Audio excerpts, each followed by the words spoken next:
అభివృద్ధి కార్యక్రమాన్ని కూడా ఈ ఇల్లందు శాసనసభ నియోజకవర్గంలో సాధ్యమైనంత మేరకు అన్ని కార్యకలాపాలు చేస్తాం.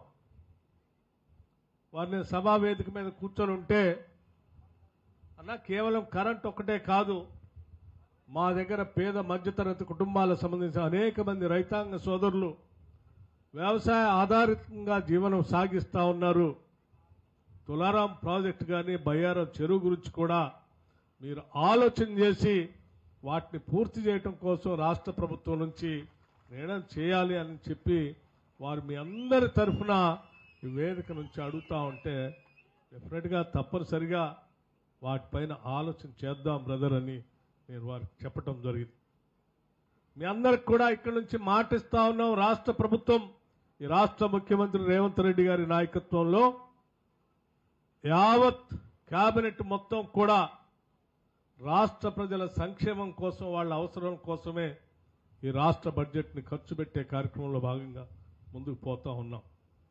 వారి అవసరాలు ప్రాధాన్యతను దృష్టిలో పెట్టుకొని ఆ అవసరాలను తీర్చడం కోసమే ముందు ప్రయారిటీగా చేస్తున్నాం. ఈ శాసనసభ నియోజకవర్గంలో కూడా నీటిపారుదలకు సంబంధించినటువంటి బయ్యారం తులారం ప్రాజెక్టు కూడా ప్రజల అవసరాల కోసం ముందంజలో ఉంది కాబట్టి తప్పనిసరిగా వీటిపైన దృష్టి సారించి భవిష్యత్తులో వీటన్నిటినీ మీకు అందించడం కోసం ప్రయత్నం చేస్తామని చెప్పి మీ అందరికీ రాష్ట్ర ప్రభుత్వం తరఫున చెప్తా ఉన్నాం.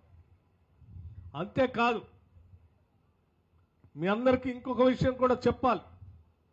ఈనాడు పాలన చేస్తున్నటువంటి ప్రజాప్రభుత్వం ఇందిరమ్మ రాజ్యం ప్రజల ప్రభుత్వం. ఇది ప్రజల కోసమే నిత్యం ఆలోచన చేసేటువంటి ప్రభుత్వం.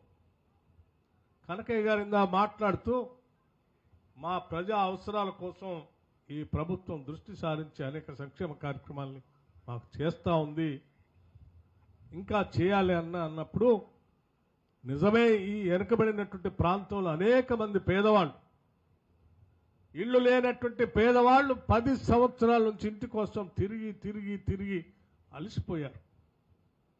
అటువంటి వారి కోసం మనం ఇందిరమ్మ రాజ్యంలో ఇందిరమ్మ ఇల్లు ఇస్తామని, ప్రతి ఇంటికి 5 లక్షల రూపాయల వరకు తగ్గకుండా శాంక్షన్ చేస్తామని చెప్పిన మాట ప్రకారం ఈరోజు ఈ పేదల కోసం ప్రతి శాసనసభ నియోజకవర్గంలో కనీసం 3500 ఇళ్లకి తగ్గకుండా రాష్ట్ర వ్యాప్తంగా ఉన్నటువంటి ప్రతి శాసనసభ నియోజకవర్గంలో శాంక్షన్ చేసి ముందుకు పోతా ఉన్నాం.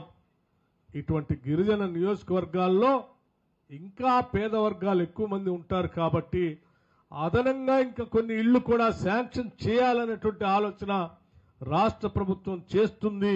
3500 ఇళ్లతో పాటు ఇంకా కొన్ని ఇళ్లు ఇచ్చేటువంటి కార్యక్రమాన్ని కూడా ఆలోచన చేస్తున్నామని చెప్పి మీ అందరికీ సవినయంగా మనవి చేస్తా ఉన్నాను.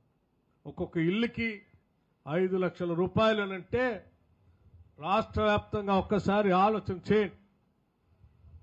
4.5 లక్షల ఇళ్లు మొదటి సంవత్సరమే శాంక్షన్ చేస్తా ఉన్నాం.